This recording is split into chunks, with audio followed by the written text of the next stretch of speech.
और झुक जाओ और जरा भी बॉडी को टाइट मत करना, क्योंकि पीछे जो रीढ़ की हड्डी ना उनको प्रॉपर मिलना चाहिए। अगर टाइट हो जाएगी तो इंजेक्शन टूटने का डर रहता है। अरे बाप रे बाप। सुफियान बोले पैर उठाओ, मैं ताकत लगाने की कोशिश करी, मेरे पैर ही नहीं उठ रहे। वो टाइम फिर बॉडी का जो टमी है, मेरा टमी को ऐसा ऊपर किए ना कट करने के लिए हुआ। फिर डॉक्टर ने पीछे से नीचे पुश किए, वो भी मुझे फील हुआ।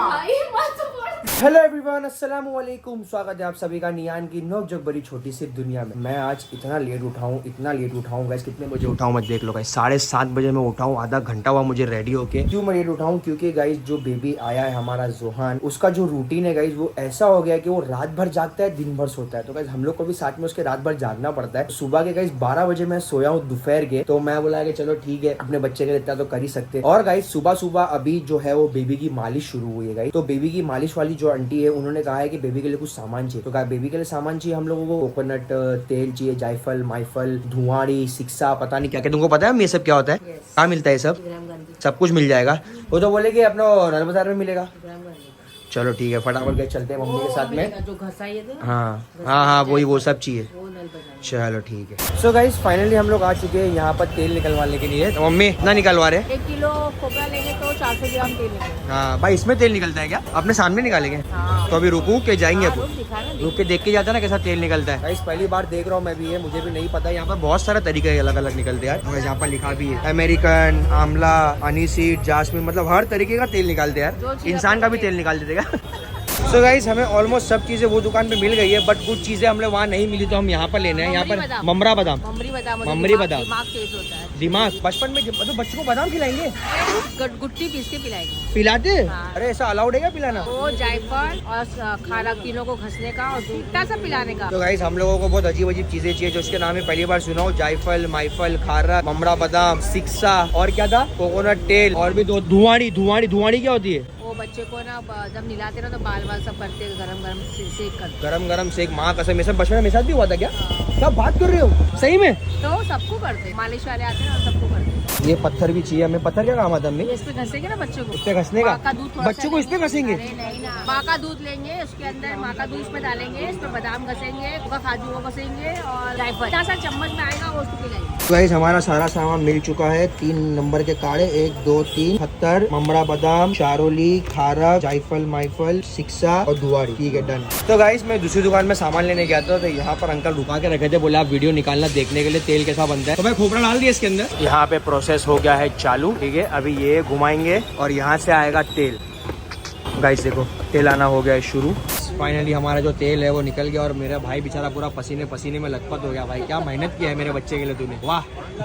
तो गाइस फाइनली हम लोग सारा सामान लेके घर पे आ चुके हैं। और गाइस मैं आप लोग को बताना भूल गया कि आज मैं सुबह से नाश्ता ही नहीं किया होगा। गाइस निदा के घर पे मैंने सुबह 7 बजे नाश्ता किया था, बस वही। और फिर मैं अभी उठा 7:30 बजे और मेरे को घर पे निदा बोली नाश्ता करके जो। मैं बोला नहीं, मैं पहले जाता हूँ, बेबी का जो सामान है मालिश का पूरा लेके आ। तो मतलब ये दोनों का सामान है, बेबी का भी है, निदा का भी है, तो दोनों को काम आएगा। मतलब पहले वो मैं लेके आता, क्योंकि गाइस 9 बजे सब दुकानें बंद हो जाएगी और कल सुबह मालिश के लिए हमें सारा सामान चाहिए। तो गाइस अभी मैं करने वाला हूँ नाश्ता। मम्मी जा रहे हैं बनाने नाश्ता। मम्मी फटाक से एकदम अंडा बनाओ, बहुत ज्यादा जोरदार, एकदम भूख लग रही है मेरे को। मम्मी बोले सुबह यहाँ नाश्ता करने क्यों आता है? मुझे कमेंट्स आ रहे हैं कि दोनों जगह नाश्ता करता हूँ ना मैं, इसके लिए दोनों घर है मेरे। सामने वाले समझते नहीं है ना, अपने जो बोलने वाले हैं ना सपोर्टर में वो जवाब देते हैं। अपने को जरूरत ही नहीं गाइस। हम लोगों को इतना भरोसा है ना आप लोगों पे कि अगर आप लोग देखोगे कोई हमें कुछ गलत बोल रहा तो आप लोग पहले खड़े होते हो गाइस। ये बात मुझे बहुत अच्छी लगती है। बस हमने गाइस यही कमाया है, आप लोगों को कमाया गाइस, हम लोगों ने, हमारे लॉयल सब्सक्राइबर्स कमाए गाइस हम लोगों ने। ठीक है चलो नाश्ता करते फटाफट, फिर निदा हो जाके सरप्राइज देते कि ये सब सामान ले लिए। तो गाइस फाइनली आ गया है मेरा नाश्ता, हमेशा की तरह अंडा और रोटी।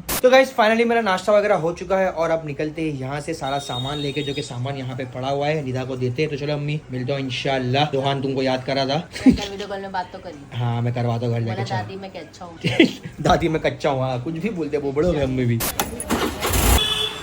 सो गाइस फाइनली मैं आ चुका हूँ निदा के घर पे सारा सामान लेके। मैं निदा को सारा सामान दिखाऊंगा, बट गाइस उससे पहले मैं आप लोग किसी से मिलवाना चाहता हूँ। गाइस यहाँ पर आए शफी भाई। शफी भाई कैसे हो? वालेकुम सलाम। बहुत दिन से पहली बार घर पे है निदा के तू? हाँ चल अच्छा माशाल्लाह। गाइस शफी भाई ने यहाँ पे गिफ्ट लाई, बेचारे 3 दिन से पीछे पड़े थे, बोले भाई मैं तुमको दूंगा। मैं बोला था कि भाई गिफ्ट की जरूरत नहीं है, सिर्फ दुआ दो, लेकिन बोले नहीं भाई, बोले मैं दूंगा, बोले पहला बच्चा है तुम्हारा। चलो ठीक है फिर जो आ रहा दो। अच्छा भी भाई क्या बोलते खैरियत?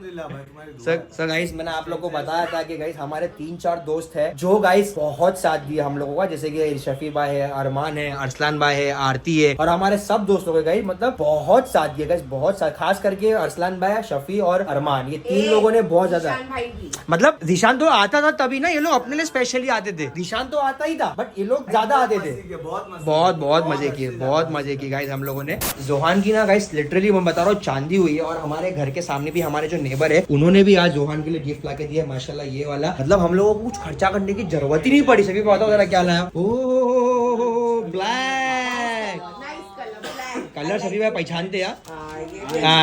ओ टक्सीडो, 3 पीस टक्सीडो लाया माशाल्लाह, एक नंबर है भाई, एक नंबर। Thank you. तो तुम्हारा कभी है फिर अभी खुशखबरी? इंशाल्लाह यही साल में शादी में होगी। हाँ नहीं शादी की बात कर रहा हूँ मैं, शादी की खुशखबरी बोल रहा हूँ। इंशाल्लाह चलो अल्लाह कामयाबी दे शादी में माशाल्लाह, और खुश रखे तुम लोग को। सो गाइस फाइनली मैंने सारा सामान निदा को बता चुका हूँ, सब सामान बराबर है, धुआड़ी ने, सिक्सा ने, पिक्सा, सब कुछ क्या काम आता है तुमको मालूम है? सब क्या काम आता है? मुझे मालिश वाली बोले थे खाली सामान मंगवाने बोले से मंगवा दी। गुट्टी उट्टी के लिए भी काम आता है, चलो बच्चा थोड़ा सही है अगर डायरेक्ट बच्चे पे मालिश नहीं करने का तो पहले गुड़िया पे करो। ये मालिश नहीं करती है यार। अगर आगे तुमको प्रैक्टिस करना है तो बहन। हाँ चलो कोई बात नहीं, इसको हम लोग रोज जाकर, वैसे तो इस पे जोहान ऐसा करूंगी करेगा पहले, नहीं। इस पे करूंगी पहले। हाँ ये भी न्यू बॉर्न ही है। वैसे इंशाल्लाह आमीन सुमा आमीन, इतना होनहार बच्चा छोटा सा, वो आगे जाके ऐसा कुछ करेगा तो नहीं, लेकिन अगर आगे जाके मस्ती करे तो सारी मार इसको खाने बोलो। हाँ। अभी से स्टार्ट कर दो। हाँ ना, चलो कोई बात नहीं, जाने दो, ये बच्ची है वो। अपने बदले निकाल रहे हैं ये गाइस। लेकिन गाइस आरती ने बहुत गंदा इंसल्ट किया अरसलान को, अरे यार मैं आप लोग को please बताना मत चाहूंगा। बोलो। गाइस हम लोग है ना अली को पढ़ा रहे थे, तो अरसलान बोला कि हाँ बचपन में मैं भी बहुत पढ़ता था, बोलती हाँ यहाँ पढ़ा रहता था, वहाँ पढ़ा रहता था। इतना गंदा बोली ना गाइस इसने अरसलान को, इतना गंदा इंसल्ट, करने वालों में से हूँ। इतना गंदा इंसल्ट करी ना गाइस, कसम से मैं होता ना मैं सुसाइड कर लिया था, बड़ा अरसलान बेचारा अच्छा कुछ बोला नहीं उसने। तो चलो जान दो गाइस, ये तो बात की बात है। मेन बात मैं आप लोग को बता दूं कि गाइस कल है ना बहुत सारे कमेंट आए, बहुत सारे लोगों ने निदा को ये पूछे कि आपने बताया कि आपके बेबी कैसा हुआ, बट आपने ये नहीं बताया कि आपके जो सी सेक्शन का जो एक्सपीरियंस है वो कैसा था, कि बहुत सारी जो लड़कियां हैं, बहुत सारी जो औरतें वो बहुत डरती है सी सेक्शन से। तो गाइस निदा आपको बताएगी कि उसकी सी सेक्शन की स्टोरी क्या थी, ठीक है निदा? तो स्टोरी ये थी कि जब मैं को अंदर ऑपरेशन थिएटर में लेके तुमको डर कितना था सी सेक्शन, पहले वो बताओ। ये हॉल में हाँ शादी थी तुम्हारी। क्या बोले? सी सेक्शन तो मेरा हुआ है फिर हॉल में, ऐसा देखा जाए तो। तो गाइज मुझे ना बहुत मतलब मेरी मम्मी का भी दोनों सी सेक्शन हुआ है। तो अली के टाइम पे तो मैंने देखी हूँ कि मेरी मम्मी कैसा बेड पे रहते थे पूरा टाइम, मतलब वो मोस्टली 10 to 15 डेज जब वो घर पर आ गए थे तो वो बेड पे से उठ भी नहीं पा रहे थे। तो मैं हमेशा सोचती थी कि अल्लाह मम्मी ऐसे तो मेरा क्या हाल होएगा, और अभी तक उनको तकलीफ है। तो मम्मी बोलते थे कि इंजेक्शन बड़े होते हैं, क्योंकि मम्मी ने ऐसा था कि मम्मी ने सब मेरे को बता दिए थे कि देख बेटा ऐसी की बात ऐसी रहेगी, तेरे को अंदर जाके कुछ नई चीजें नहीं देखने मिले, इसलिए मैं अभी से बता देती हूँ देखो।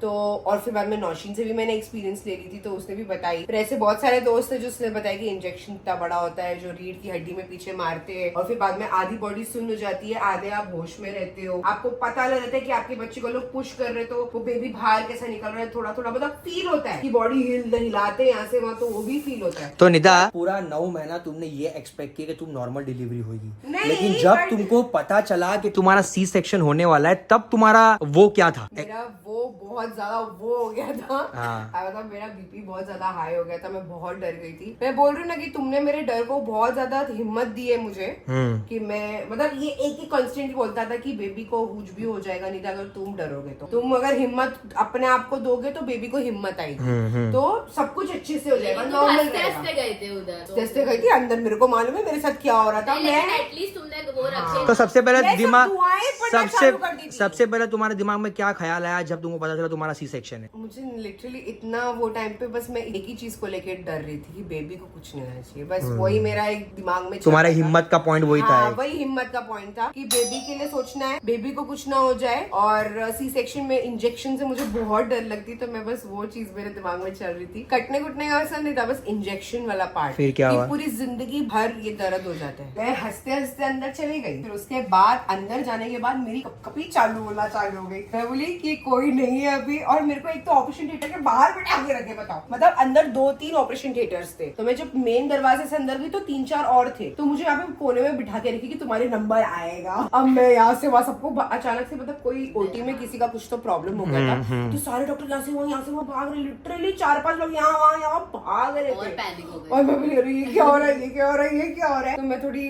नर्वस होने लगी। फिर एक मौसी आ गया, मेरे को पूछे कि क्या है आपका, नॉर्मल है ये कैसा, मैंने बताया कि मेरे को सी सेक्शन है ये वो। फिर उनसे भी मैं बात करने लगी कि मेरा 36 वीक है, तो बेबी को हो सकता है क्या चांस, तो बोले 99% तो एनआईसीयू में रखना रहता है। फिर मैं बोली ले ये तो क्या बोल रहे, मतलब वो सारी चीजें भी चल रही, साथ में ये भी देख रही हूँ। फिर जैसे अंदर ऑपरेशन थिएटर में गई, सब डॉक्टर्स लोग को, जितने भी डॉक्टर्स थे वहाँ पे, मैंने सबको एक ही चीज बोली कि प्लीज मुझसे बात कर सकते हो आप लोग, मुझे बहुत ज्यादा डर लग रही है।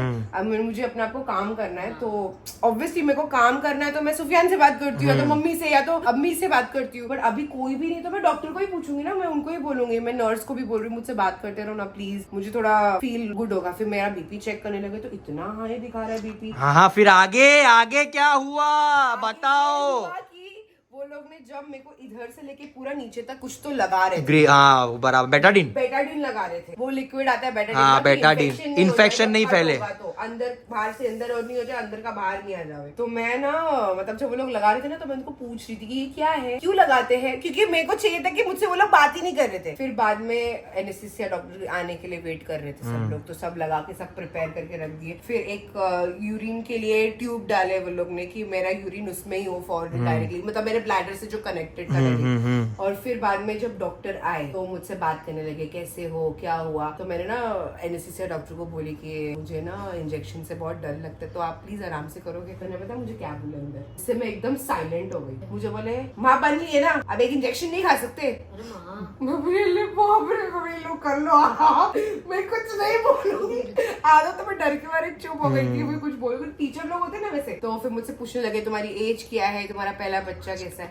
फिर जब वो यहाँ से सलाइन डाल रहे थे, तब मेरे हाथ थरथराने लगे। मैं बोली ये क्या हो रहा है, ये क्या हो रहा है, अब ये टाइम आ गया, अब कटने का टाइम आ गया है, अब बकरा हड़ाल होने वाला है। लिटरली तुमको मालूम है मेरे साथ कैसा हो रहा था कि मतलब वैसा कर रहे थे ना, तो जब मैं पूछ रही हूँ अभी डालेंगे पीछे इंजेक्शन, अभी डालेंगे पीछे इंजेक्शन, तो डॉक्टर बोलती चुप साइलेंट हो जाओ, तो कंसंट्रेट। फिर बाद में जब डॉक्टर ने उठ के बैठो, मैं लिटरली शिवर कर रही थी। मैं बोली कुछ इंजेक्शन डालने से पहले मैं ही थर-थर कर रही हूँ। फिर उन्होंने बोला ऐसा रहो और झुक जाओ, और जरा भी बॉडी को टाइट मत करना, क्योंकि पीछे जो रीढ़ की हड्डी ना, उनको प्रॉपर मिलना चाहिए। अगर टाइट हो जाएगी तो इंजेक्शन टूटने का डर रहता है। अरे बाप रे बाप, मैं मेरी बॉडी लूज ही नहीं कर पा रही हूँ, इधर ऑडियंस इधर है, मतलब मैं अपनी बॉडी लूज ही नहीं कर पा रही हूँ सूफी। मैं इतना डर गई हूँ, कर रही हूँ दुआएं पढ़ रही हूँ, आयतल कुर्सी पढ़ के फूक रही हूँ, दरूद शरीफ पढ़ के फूक रही हूँ कि मैं कैसे अपनी बॉडी को लूज करूँ। बिकॉज वो टाइम पे सिर्फ एक ही दिमाग में चल रहा था कि सच में कोई इंजेक्शन अंदर जाके टूट गई तो वो डर हो रहा था मुझे। फिर बाद में जब इंजेक्शन पड़ी तो उन्होंने ना 3 बार ऐसा मारे। तो अंदर टूटी हो तो टॉयलेट में निकल जाती हो? नहीं निकलती है, नसों में जाती है इंजेक्शन, पागल। उसके बाद मैंने 3 बार है ना इंजेक्शन को ऐसा पोक किए। मैं इतनी बोले लंबी सांस लो, मैं उनको भी बोली एनेस्थीसिया डॉक्टर कि आप इंजेक्शन मारोगे ना तो प्लीज मुझसे बात करते रहना। तो वो भी, और ये झुक के बात करती रहेगी उससे। हाँ, मैं ऐसा बैठी थी, मैं बात ही करती, हाँ डॉक्टर, हाँ बराबर लग रहा है मुझे, हाँ लग रहा है। और जैसे ही मुझे नीचे डाले, सुफियान बोले पैर उठाओ, मैं ताकत लगाने की कोशिश करी, मेरे पैर ही नहीं उठ रहे वो टाइम पे। और है ना मेरे दिमाग में एक और एक चीज चल रही थी कि मुझे नस का प्रॉब्लम है, तो मैं ये सोच रही थी कि कहीं मेरा उसकी वजह से मेरे को नस की प्रॉब्लम नहीं हो जाए, मतलब वो ट्रिगर नहीं हो जाए। सही बात है, एनेस्थीसिया की वजह से। और मेरी वाट लग गई भाई। फिर मुझे बोला, फिर वैसा ग्रीन पर्दा मेरे आंखों के सामने डाल दिए और बोले कि बस कुछ मत करो, रिलैक्स रहो। और मतलब तुम्हारी आंखें खुली थी थ्रू आउट द प्रोसेस, सूम वगैरह करने के बाद, सब कुछ करने के बाद? यार ग्रीन पर्दा, फिर नीचे नहीं देख पा रही थी। और फिर बाद में लोग बॉडी यहाँ से वैसा हिला रहे थे, तो लिटरली मुझे फील हो रहा था कि बॉडी हिल रही है। आई कुड फील कि समवन इज डूइंग। नहीं, क्योंकि वो रिफ्लेक्स रहता है अपना। जैसे कि अभी मुझे पता है कि यहाँ को टच करेगा तो मेरे को फील होगा, तो वो सुन होने के बाद भी जाकर वो टच करेगा, वो सुन भी रहेगा तो मेरे को ऐसा लगेगा मेरे को फील हो रहा है। वो रिफ्लेक्स रहता है अपना। तो ऐसी बॉडी ऐसे आवाज हिला रहे थे तो मुझे फील हो रहा था। फिर बॉडी का जो टमी है, मेरा टमी को ऐसा ऊपर किए ना कट करने के लिए, मुझे फील हुआ। और फिर बाद में वही सेम चीजें हो रही थी, मेरा बीपी कंट्रोल में नहीं आ रहा था, तो लोगों को 2-3 तो फिर तुम्हारा पर्दा लगने के बाद काटे गया, काटना दिखा तुमको पूरा? नहीं दिखा मुझे, शैडोज दिख रही। फिर काटने के बाद? फिर काटने के बाद कुछ नहीं, मतलब लेयर्स होती है तो उनको टाइम लगता है। तो एनेस्थीसिया डॉक्टर मेरे बैक, मतलब इधर पीछे आ गए थे और मेरे पेट को ऐसा पकड़े हुए थे। गाइस, सी सेक्शन में पेट के अंदर की 7 लेयर काटते हैं, 7 स्किन गाइस, लिटरली 7 स्किन काटते हैं। और वो 3 महीने तक 7 लेयर की स्किन जो रहती है, सूखने को टाइम लगता है। बेली बटन के नीचे नीचे की जो टमी होता है वो नम हो जाता है for 3 months। और अभी भी मेरा भी नम है। फिर बेबी को निकालने के बाद क्या फिर किए? बेबी को नहीं एनेस्थीसिया डॉक्टर ने पीछे से नीचे पुश किए, वो भी मुझे फील हुआ। यहाँ से ऐसा पुश किया और ऐसा लगा पुश करके कुछ तो निकल गया। हाँ। पूरा पेट सलम सन्नाटा हो गया, पूरा एकदम सपाट चट हो गया। तो मैं ना नीचे देखी और फिर मैं रोने की आवाज आई मुझे। हाँ, माशाल्लाह हाँ, मुझे माशाल्लाह। सुकून पड़ गया। और माशाल्लाह। जैसे डॉक्टर को मैं देखी बोली डॉक्टर क्या हुआ है? बच्चा हो गया। मेरे को ये नहीं पड़ी कि लड़का हुआ है, लड़की में बोली बच्चा हो गया, ठीक है वो। तो डॉक्टर बोले रुक जाओ, उनको भी साफ करने लेके गए। डायरेक्ट मुंह पे नहीं डाले तुम्हारे? मैं तो सुना हूँ कि डायरेक्ट बच्चा पेट से निकलते ही माँ के मुंह तुमको डाले रहेंगे, बोले डॉक्टर ने, तुमको याद नहीं है? नहीं, पहले साफ करा है बच्चे को। हाँ। ऊपर पूरा जो ब्लड लगा हुआ था ना बेबी पे, तो वो पूरा साफ किए और फिर मेरे पास लेकर आए। चलो और मुबारक। फिर मेरे को बोले Congratulations. Congratulations, It's a boy. सन बोले। हाँ। तो मैं बोली क्या मून सन, क्योंकि मैं होश में नहीं थी। होश में नहीं थी।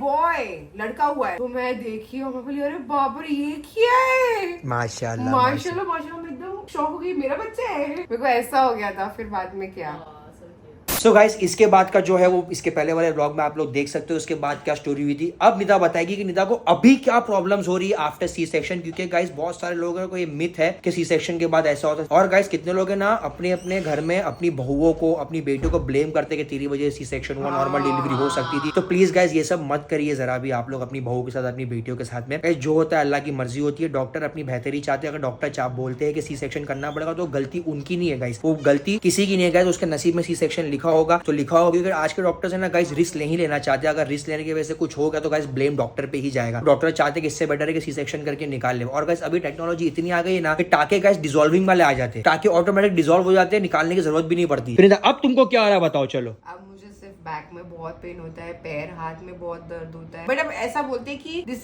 40 Time being. डेज में नहीं 40 डेज में चाहे वो नॉर्मल हो चाहे वो सीजर हो, आपका बैक पैर सब कुछ नॉर्मली दर्द होता है। बिकॉज ऑब्वियसली एक जान निकाल रहे हो अपनी सही बॉडी बात में है, से। सही बात है। आपकी बॉडी बहुत कमजोर हो जाती है, आपका ब्लड लेवल भी लो हो जाता है, जिसके लिए आपको बोलते हैं कि जो मन में आ रहा है खाओ, दूध पिलाते हो आप बेबी को, तो वो सारी चीजें तो होती है। बट अब मुझे ऐसा मतलब बहुत पुराने जो लोग थे जिनका हुआ था सी सेक्शन, वो लोग ने बोले थे नीचे जमीन पे नहीं बैठना चाहिए, उठना नहीं चाहिए। बट अभी ऐसा मुझे नहीं लगता कि मुझे इतनी भी कोई तकलीफ होगी। इंशाल्लाह मेहनत करो, खाओ पियो अच्छे से भर के। और अगर कुछ होगा गाइस तो आप लोगों को व्लॉग में पता चल ही जाएगा कि सी सेक्शन की वजह से नहीं तो कुछ हुआ है। अल्हम्दुलिल्लाह, अभी तक तो अल्हम्दुलिल्लाह कुछ नहीं हुआ है, अल्लाह का शुक्र है। दुआ की वजह से ना बेबी को कुछ हुआ अल्हम्दुलिल्लाह, और ना मुझे भी कुछ हो रहा है। बस बस थोड़ा बहुत तकलीफ है जो पहले भी थी। और एक माँ होने का दर्जा ही इतना बड़ा है कि आपको ये तकलीफों से जाना ही है। तो ये था निदा की मुंह जबान, निदा का सी सेक्शन हॉलीवर एक्सपीरियंस। हॉरिबल एक्सपीरियंस, क्योंकि गाइस पहली बार था इसके लिए, ठीक है। सो गाइस फाइनली इस व्लॉग को हम लोग यहीं पर एंड करते हैं। आप लोगों ने निदा की स्टोरी सुन ली हो गाइस, अगर आपकी कोई स्टोरी है तो प्लीज़ आप लोग वो भी कमेंट करके बताना।